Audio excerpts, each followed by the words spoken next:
Bergame, la belle Lombarde. Une ville de 120 000 habitants, les Bergamasques. Même si la Città Bassa, la ville basse, est plaisante, je me propose de visiter aujourd'hui la Città Alta, la ville haute, c'est-à-dire le noyau historique de Bergame.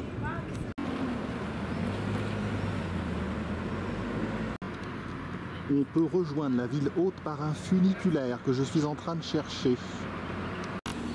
Les logements modernes de la ville basse.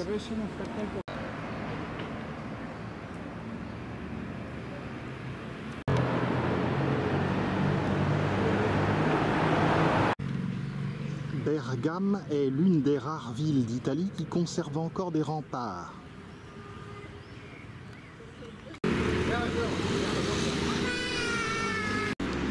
Un beau bananier se plaît ici.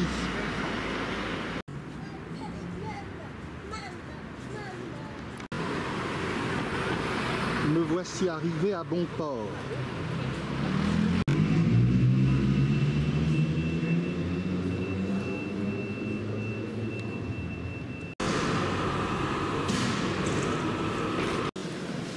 Me voici parvenu dans la Città Alta,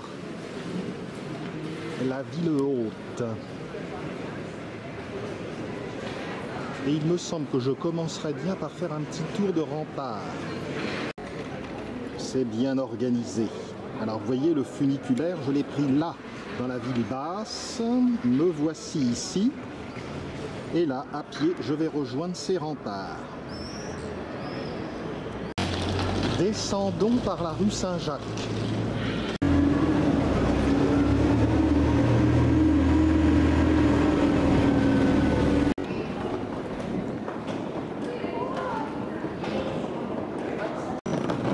Le sol est un peu rustique.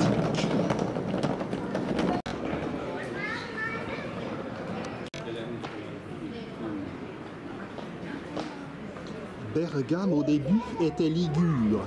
Elle a été conquise par les Celtes, les Gaulois au 5e siècle avant Jésus-Christ. Ils l'ont rebaptisée Berghem. Elle a été romaine. Elle a subi les invasions barbares. Elle a été vénitienne pendant 400 ans. Elle a été brièvement sous influence française. Elle a été autrichienne. Et puis italienne au moment de la réunification de l'Italie. Bien que fortement marquée par l'influence vénitienne, Bergame est rattachée désormais à la Lombardie. Je me souviens que Bergame a été parmi les premières villes européennes à souffrir de l'épidémie de Covid en 2020. Il y a eu beaucoup de morts à Bergame. Voici les remparts. La ville basse et la plaine lombarde.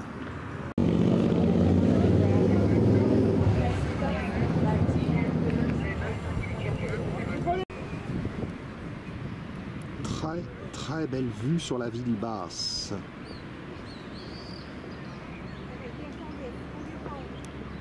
C'est la ville moderne, bien entendu. Elle comporte tout de même quelques belles curiosités. L'édifice que vous voyez là, c'est la porte Saint-Jacques.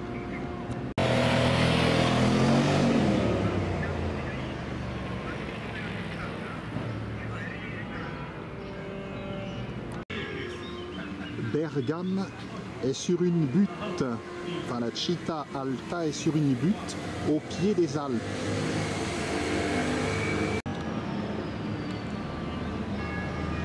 Peu de trésors à peine entrevus, je vais devoir louper.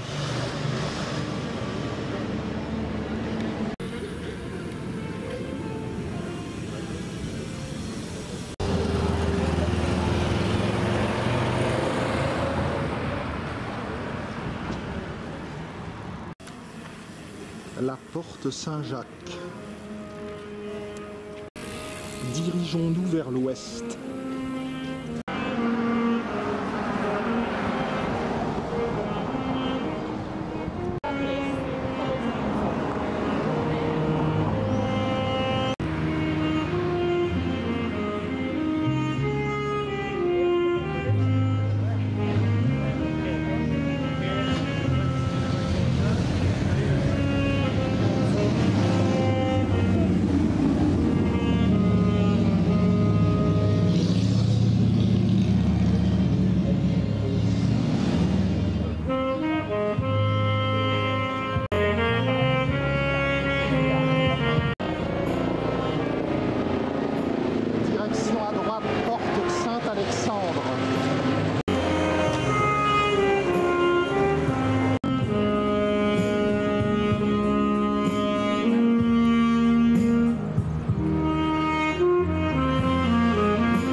la vue côté ouest.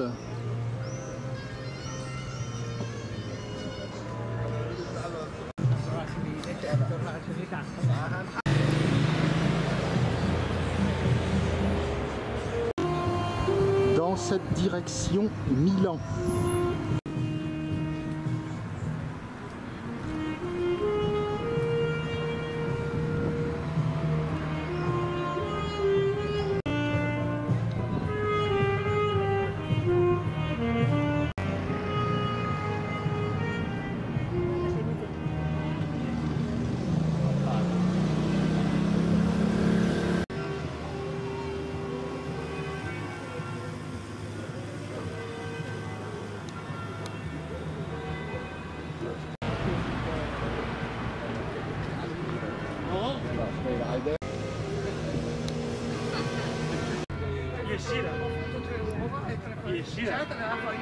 Cioè, lo facevo su, però ci mettevo dentro tanta farina, continuavo.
Mira que a mí me...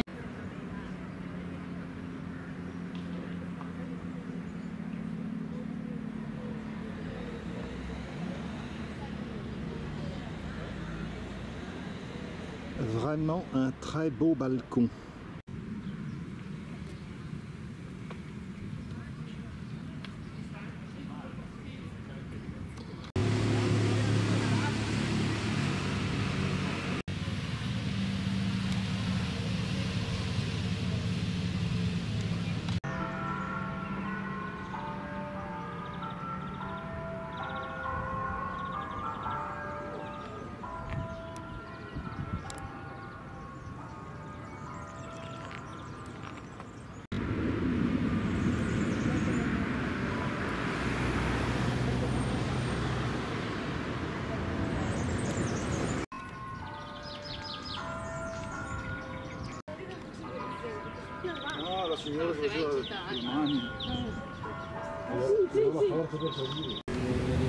La ville dans les remparts est une véritable merveille, avec la cathédrale, la chapelle Colleoni, la vieille place, la place de la cathédrale, la place du marché. Dans le lointain, j'aperçois les gratte-ciel de Milan, mais je ne sais pas si vous pouvez les voir.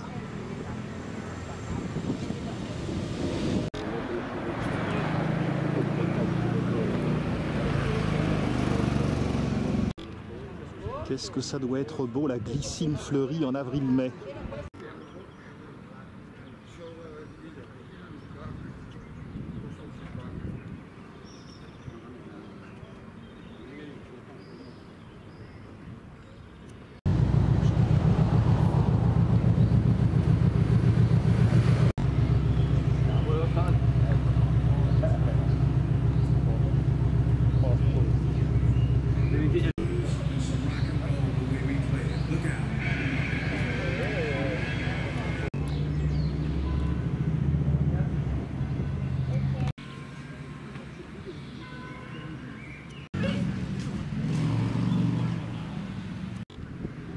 Ce panneau indique que la ville haute a une forme grossièrement triangulaire.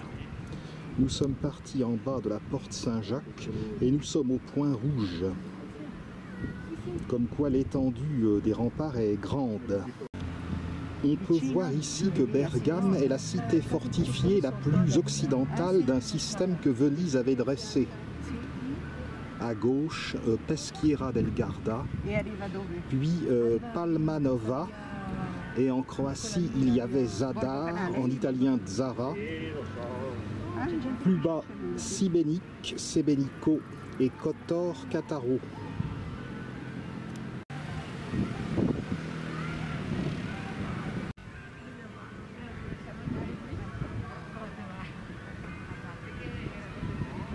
Ça me flanque un coup de voir Milan depuis Bergame. J'espère que vous avez pu voir les gratte-ciel.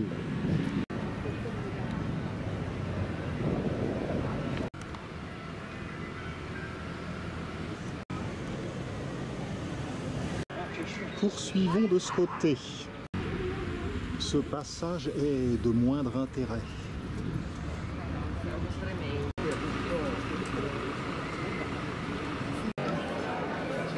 Voici le largo Colle Aperto. C'est dans cette direction que se trouve la maison natale de Donizetti.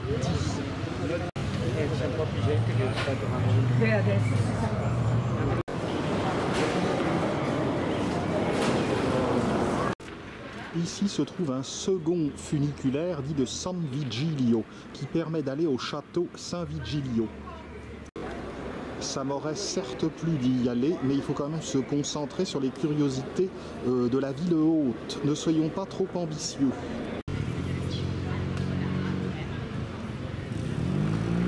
Entrons dans la ville intramuros. L'entrée de la ville est là-bas.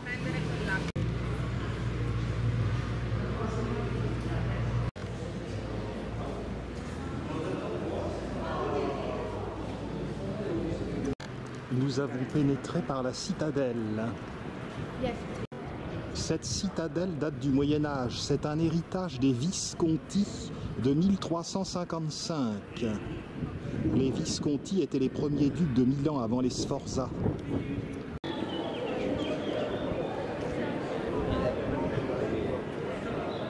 La citadelle vue avec le recul.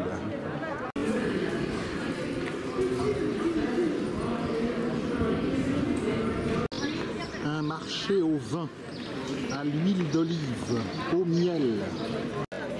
La belle tour de la citadelle. La place Mascheroni où je suis, séduit par son architecture.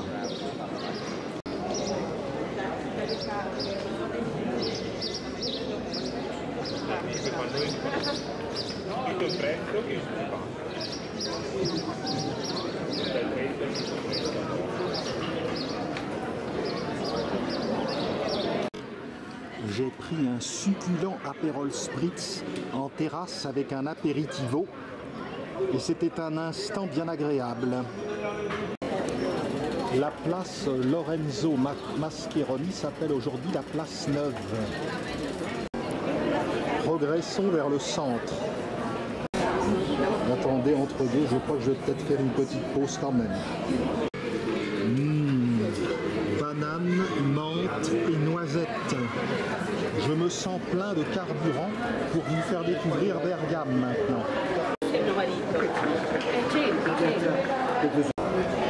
Rue Colleoni. Il s'agit d'un condottiere qui a construit une très belle chapelle un peu plus loin. Sur la gauche, l'église Sainte-Agathe.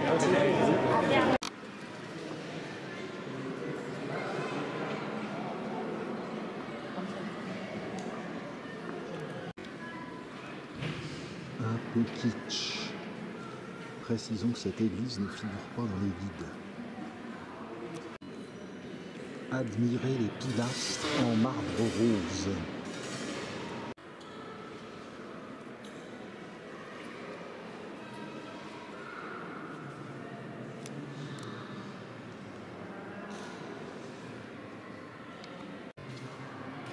Il y a tout de même de belles chapelles baroques.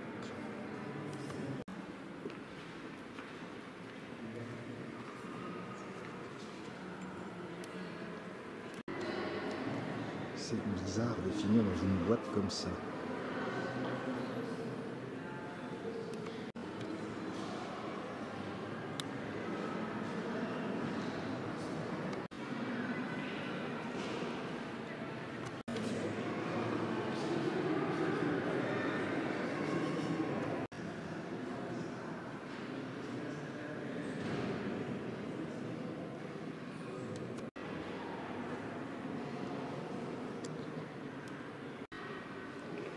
Mais réservons-nous pour les vraies merveilles de Bergame. L'église Sainte-Agathe méritait quand même un petit coup d'œil.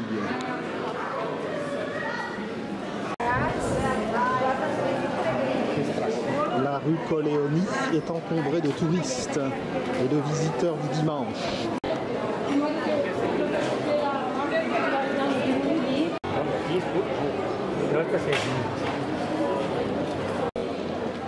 Via Salvecchio.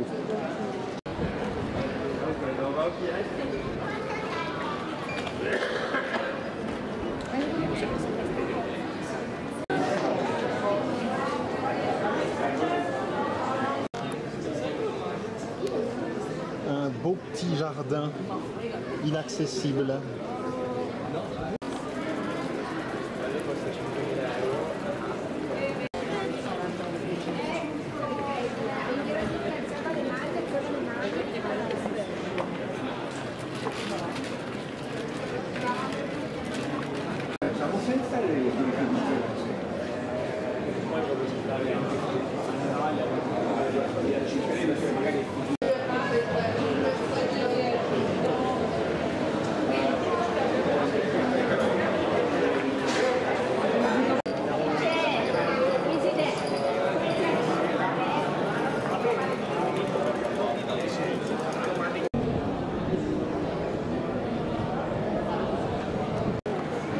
Nous allons parvenir sur la Piazza Vecchia, la vieille place. Nous commençons à apercevoir la façade du Palazzo Scamozziano. La Piazza Vecchia est un peu encombrée.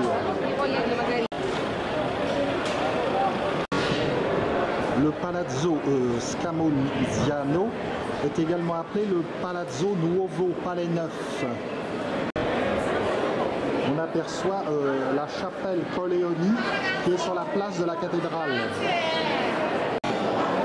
De style palladien, le Palazzo Scamozziano, le Palais Neuf, abrite une bibliothèque avec 500 000 volumes.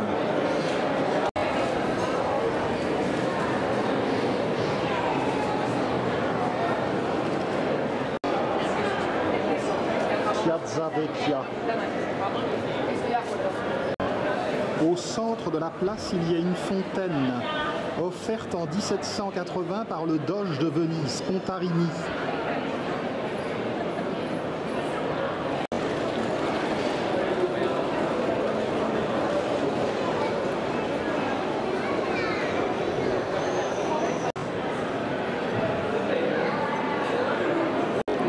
La Torre Civico, tour municipale.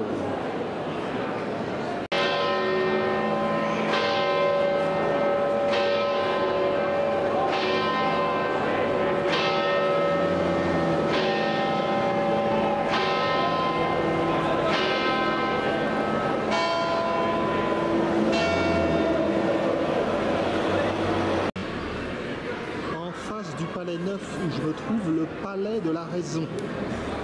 Originellement, il était de 1199, mais il a été détruit et reconstruit. La tour municipale date du XIIe siècle et l'horloge du XVe. Sur le Palais de la Raison, on remarque l'emblème de Venise, le lion ailé de Saint-Marc.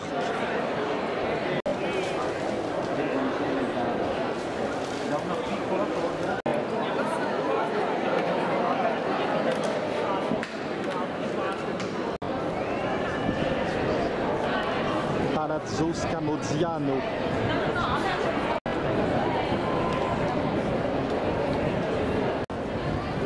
Allons voir la fontaine au centre de la place.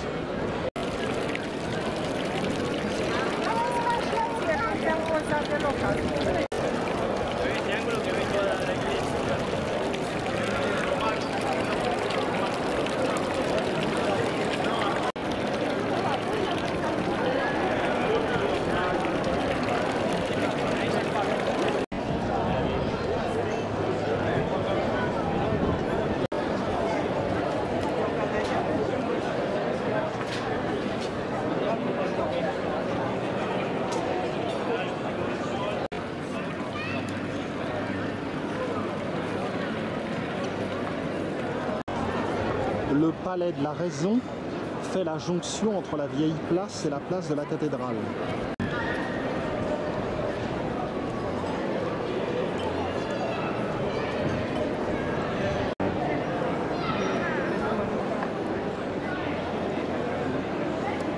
Il est possible d'aller voir des expositions dans le palais de la Raison.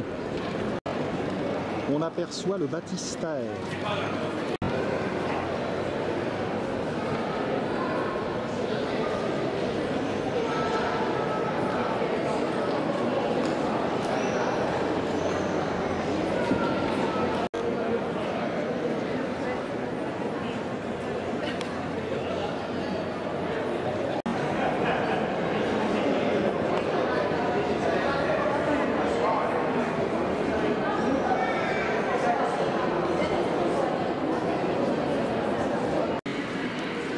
Se trouve l'entrée du musée et trésor de la cathédrale.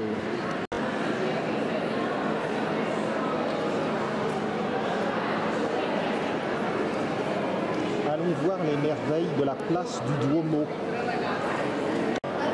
Le regard est tout de suite attiré par la splendide façade de la chapelle Colleoni. Juste à côté, sur la gauche, se trouve la basilique Sainte-Marie Majeure. Et ici, c'est le Duomo. Sur la droite, le baptistère. C'est vous dire le nombre de monuments qui se concentrent ici. Commençons par voir la cathédrale.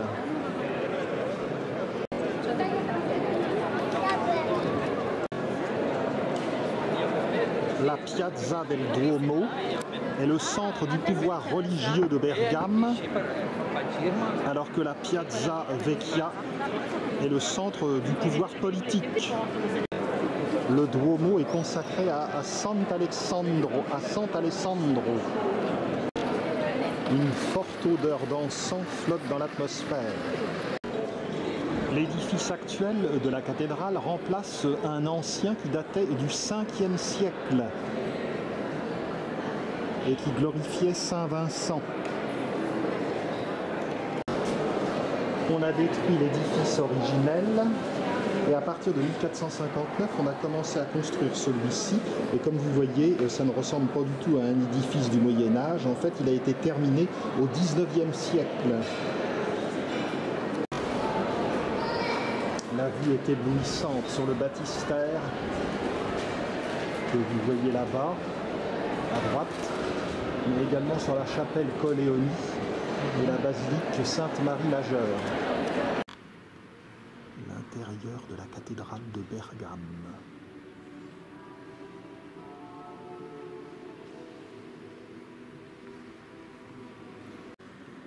On trouve ici des toiles de Moroni Ricci et également Previtali.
bouclée et de toute beauté.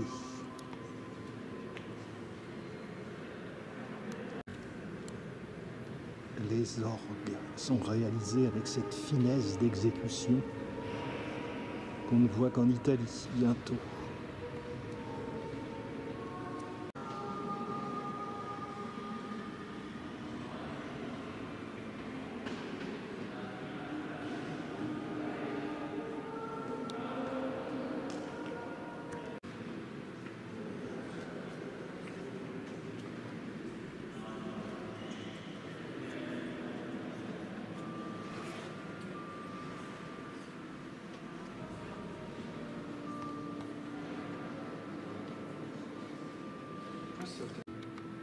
Dans le chœur, toile du martyre de Saint Alexandre.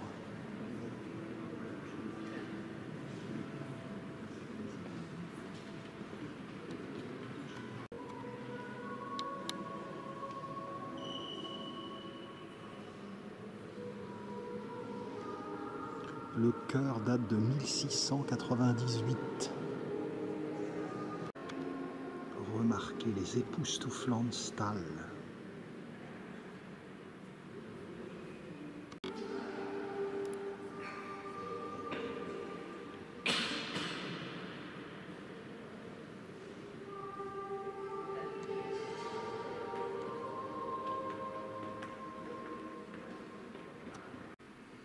Chapelle de Saint-Vincent et Saint-Jean. Le pape Jean XXIII.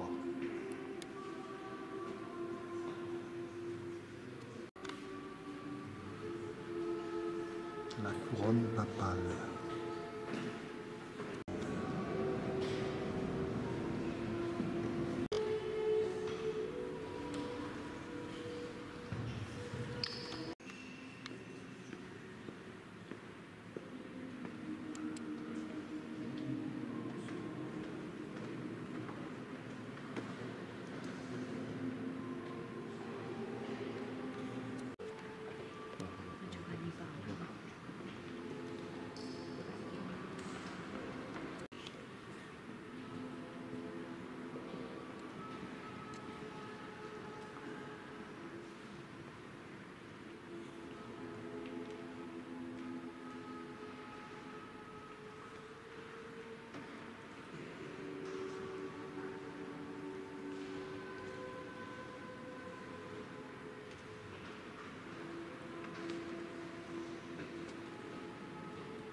La crypte.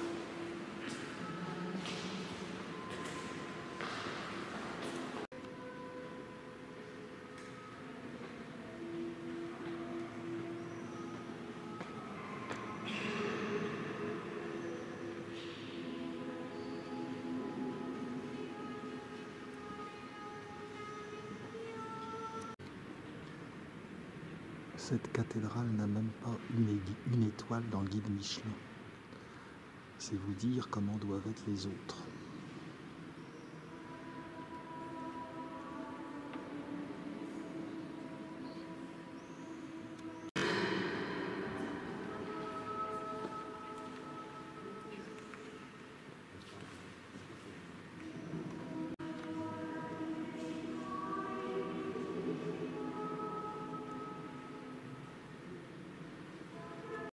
Allons jeter un petit coup d'œil dans la chapelle de l'Eucharistie.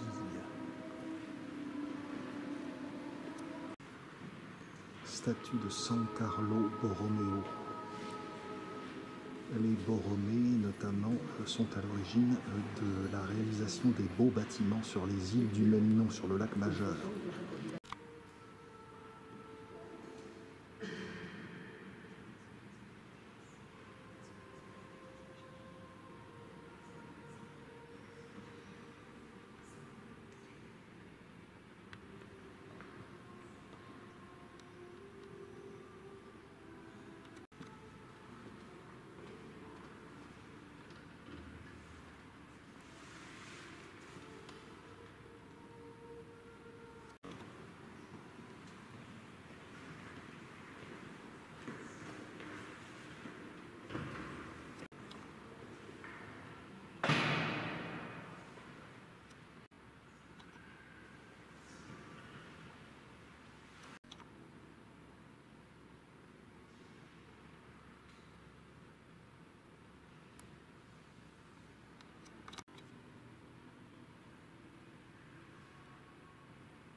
Allons voir à présent la basilique Sainte-Marie-Majeure.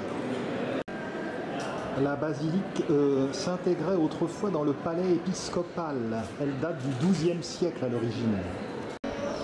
Giovanni da Campione a fait ajouter des porches au XIVe siècle. Voici le porche nord. Les colonnes du porche reposent sur des lions. Le style est roman lombard.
La basilique est décorée de tapisseries florentines du XVIe siècle.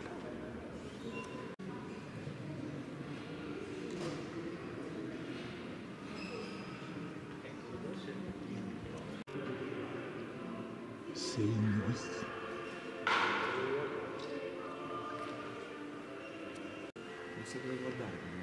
Les stucs, les ors sont partout présents.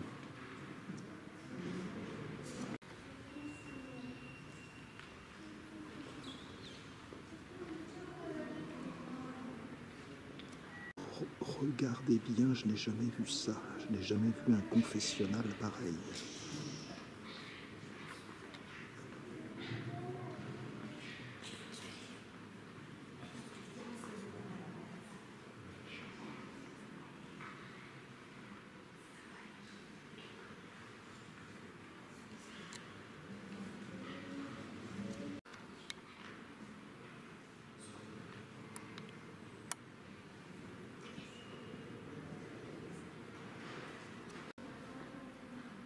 De Donizetti.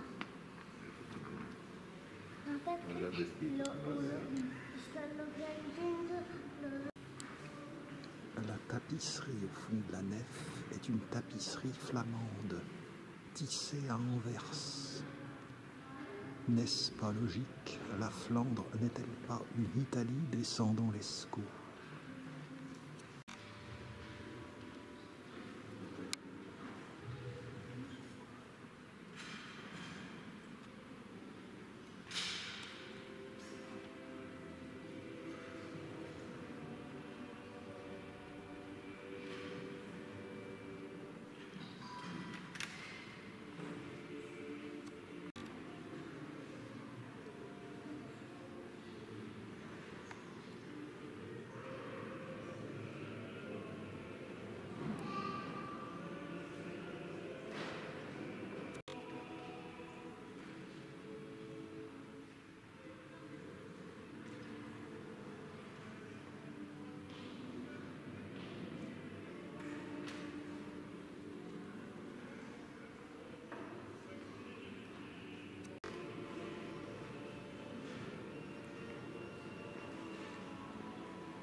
J'ai pourtant vu de belles choses dans mes voyages, mais là je suis bouche bée.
Transept Sud.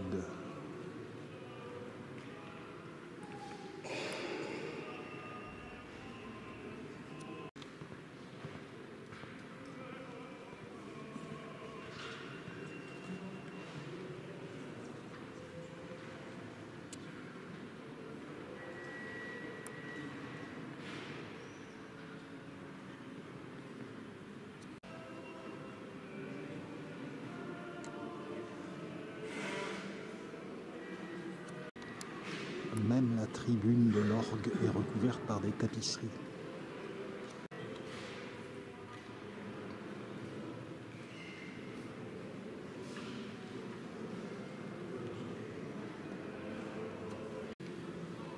Il y a même un jubé. Regardez les panneaux de marqueterie du début du XVIe siècle, d'après des dessins de Lorenzo Lotto.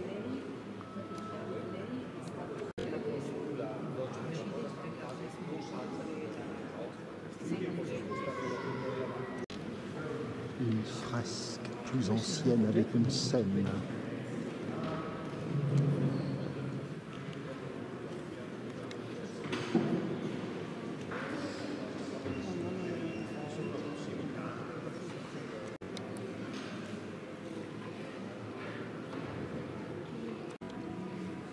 On est dans la démesure baroque.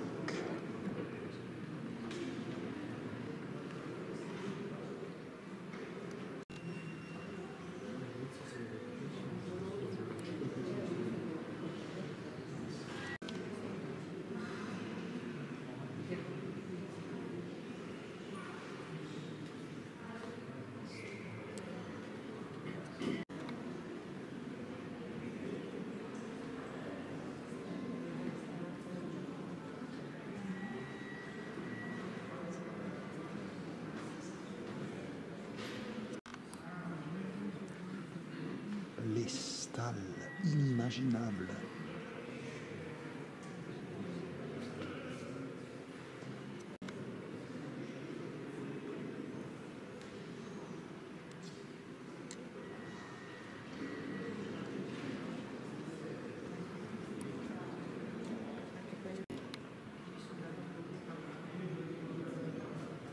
Derrière le chœur, derrière l'autel.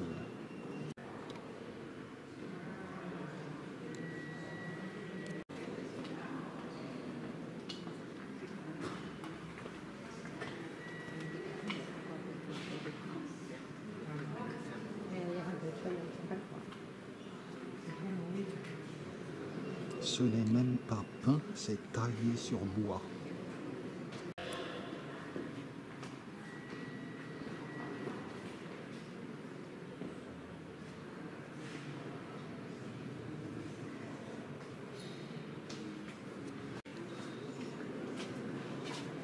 L'endroit fait l'objet d'une restauration.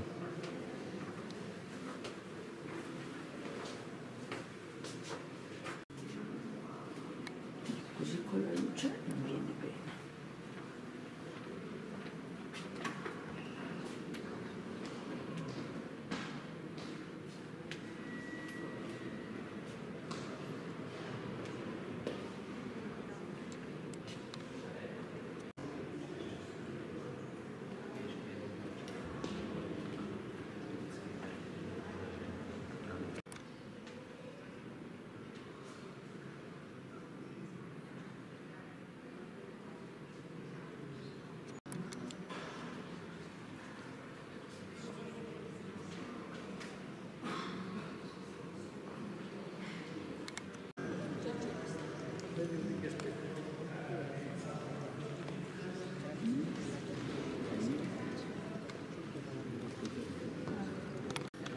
Le tableau que je vous ai montré tout à l'heure de Luca Giordano est le passage de la mer Rouge. Vous vous en êtes peut-être douté.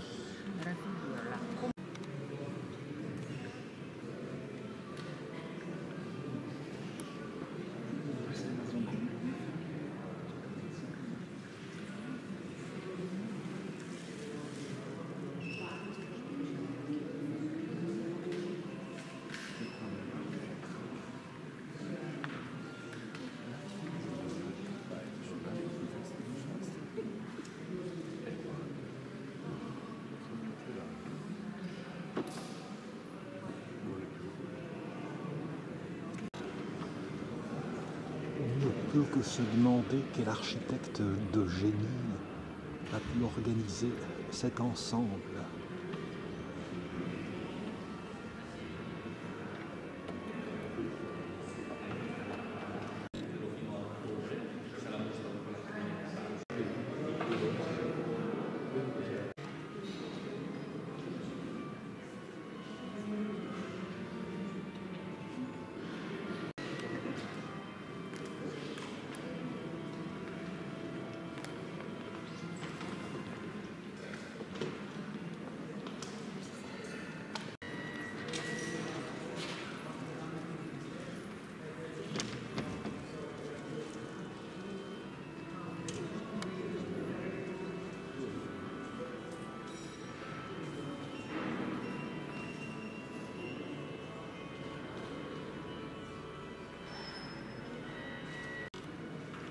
Et voici, pour l'un des plus beaux édifices religieux qu'il m'ait jamais été donné de voir.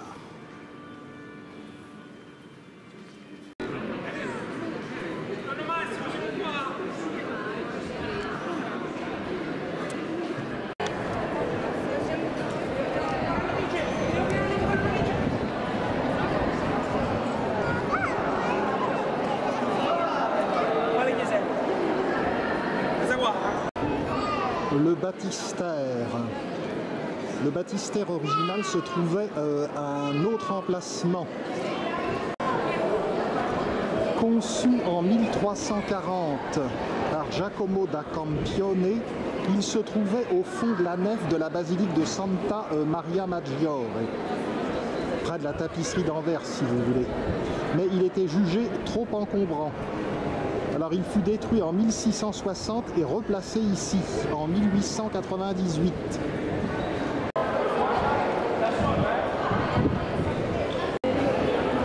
Allons voir à présent la somptueuse chapelle Colleoni.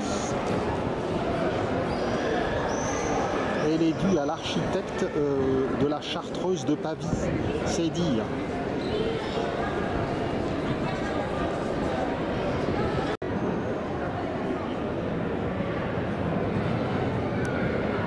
Palais de la Raison, cathédrale de Bergame, basilique Sainte-Marie Majeure et chapelle Colleoni. Architecte Amadeo. Construction 1472-1476. Colleoni était mort l'année avant la fin de la construction de sa chapelle, qui lui a servi de mausolée.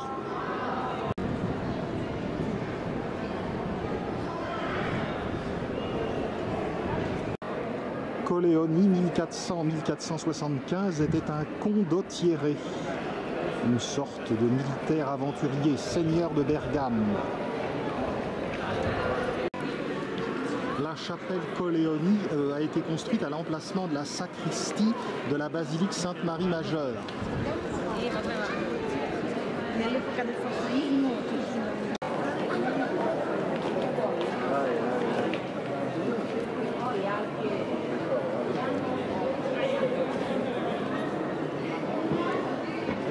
On est toujours dans la démesure avec l'art de la Renaissance.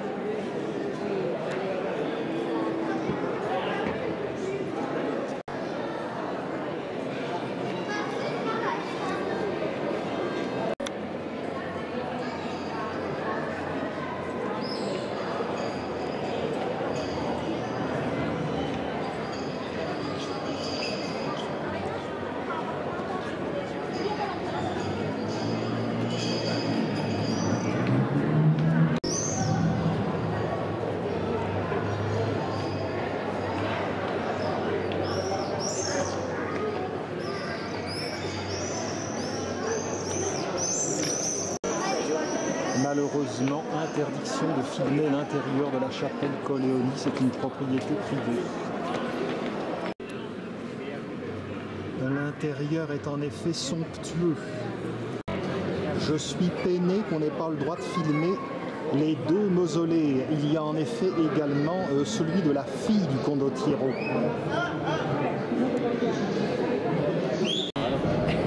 l'intérieur de cette chapelle est en réalité tout petit. Mais le mausolée de Colleoni sur 2 étages, sur 2 niveaux, est surmonté par une statue en bois doré, une statue équestre de l'homme.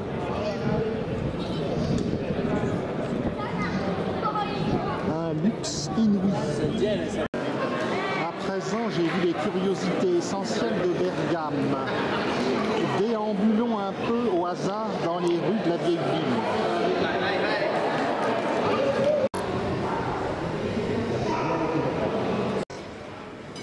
La ville est pleine de tours, mais apparemment personne n'y grimpe.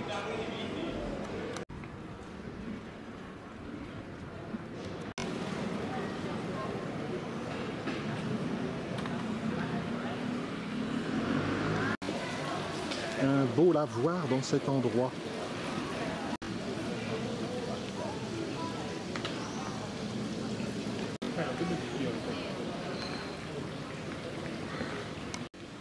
Les massifs d'acanthes commencent à fleurir.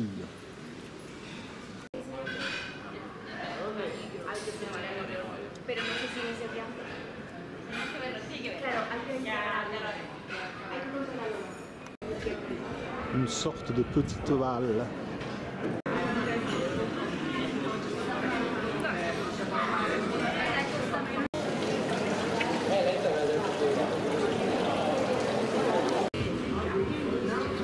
Cette rue est très commerçante avec beaucoup de bars.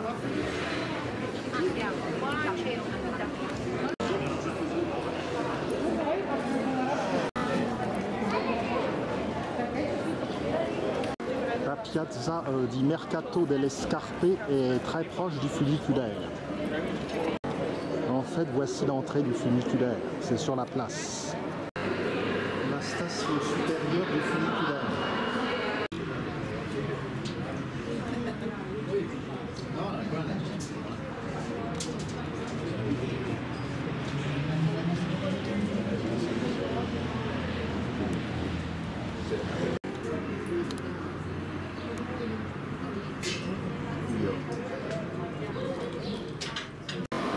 Je ne vais pas reprendre le funiculaire tout de suite, je vais déambuler un peu dans Bergame. Je suis allé boire quelque chose dans le bar californien. On a une vue formidable sur le bas Bergame. La rue Saint-Jacques, c'est par là que j'avais commencé.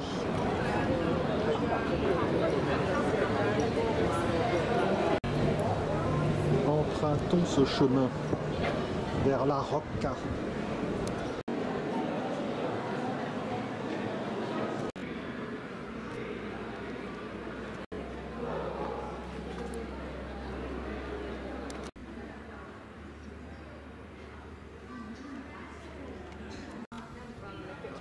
Toutes ces rues sont en pente, sans qu'il n'y paraisse.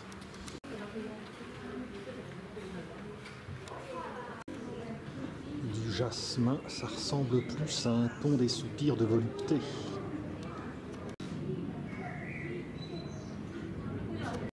Ici se trouve le musée d'histoire de Bergame.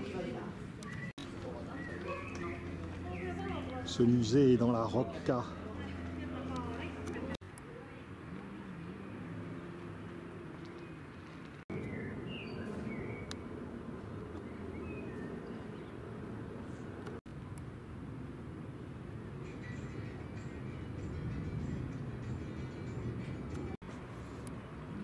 D'ici, on aperçoit les vallées bergamasques dans les Préalpes.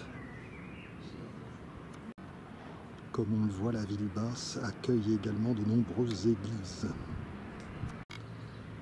Impossible de recenser toutes les merveilles. Piazzale Brigata Legnano.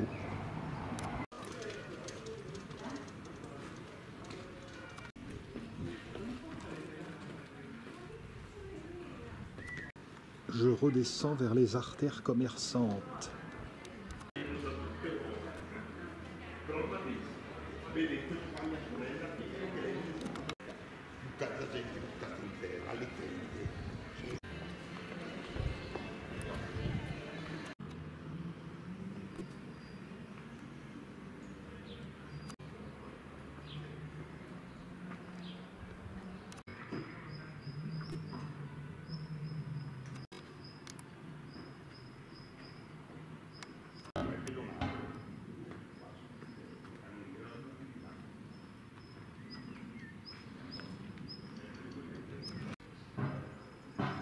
Il passe devant le couvent de Saint-François, dont voici le cloître.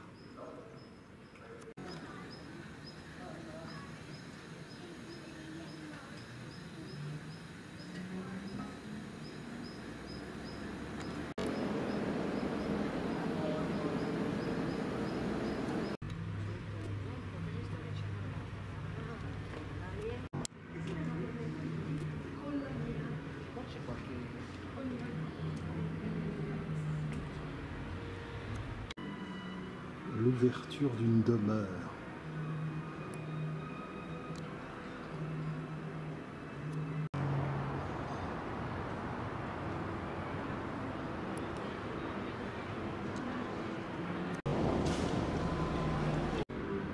Ce passage en galets est assez désagréable.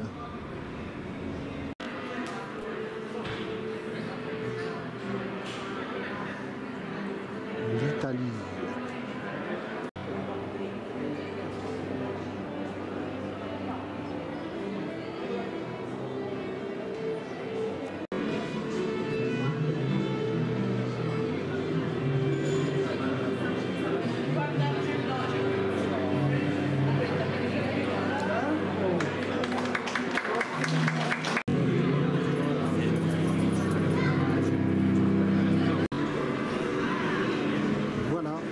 Cette visite de Bergame. À très bientôt pour une nouvelle séquence.